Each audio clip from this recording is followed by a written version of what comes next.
Kushtia civil surgeon কার্যালয়ে ১১৫টি নিয়োগ পরীক্ষার পদে প্রশ্ন ফাঁস। খাদ্য অধিদপ্তরের প্রশ্ন ফাঁস, অমুক পরীক্ষার প্রশ্ন ফাঁস, অভ্যন্তরীণ পরবর্তী এখনো যদি প্রশ্ন ফাঁস হয়। এই যে খাদ্য অধিদপ্তরে মনে করেন 50টা MCQ পরীক্ষা হয়েছে। আমরা যারা পড়াশোনা করি তারা এখানে 36, 37, 38 উঠাতে কষ্ট হয়ে যায়, কিন্তু ফেসবুকে যাই দেখি আলহামদুলিল্লাহ 48 ডান, আলহামদুলিল্লাহ 50 ডান। আসলে এগুলো প্রশ্ন ফাঁসের ফলে হচ্ছে।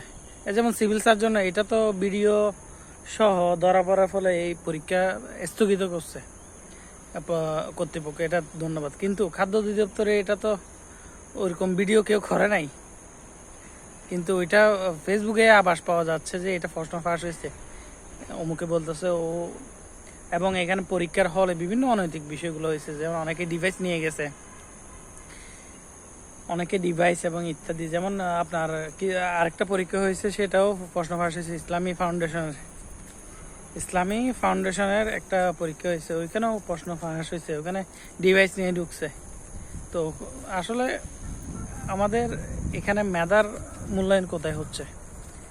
মেধার মূল্যায়ন তো হচ্ছে না, কারণ প্রশ্ন যারা অবৈধভাবে এখানে পরীক্ষা দিচ্ছে তারাই তো চাকরি পাচ্ছে ঘুরে ফিরে। এটা কোটার চেয়েও ভয়ঙ্কর, এই প্রশ্ন ফাঁসটা কোটার চেয়েও ভয়ঙ্কর। সেজন্য বিভিন্ন স্বায়ত্তশাসিত প্রতিষ্ঠানগুলো প্রশ্ন পিএসসির অধীনে দেয় না। আর যাই হোক, পিএসসির অধীনে মোটামুটি যতটুকু হয়, মোটামুটি প্রশ্ন ফাঁসটা অনেকটা অংশে কম হয়। তাই বাংলাদেশের সব চাকরির বিষয়গুলোকে একটা অধীনে নিয়ে যাওয়া হোক, সবগুলো পিএসসির অধীনে নিয়ে যাই, পরীক্ষাটা একবার হোক, সেটাই দাবি।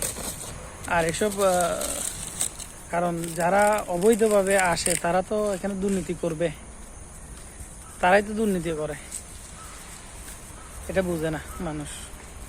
দুর্নীতি তারাই করে যারা 10 লাখ 20 লাখ টাকা ঘুষ দিয়ে প্রশ্ন কিনে এসব পরীক্ষাগুলো দিচ্ছে।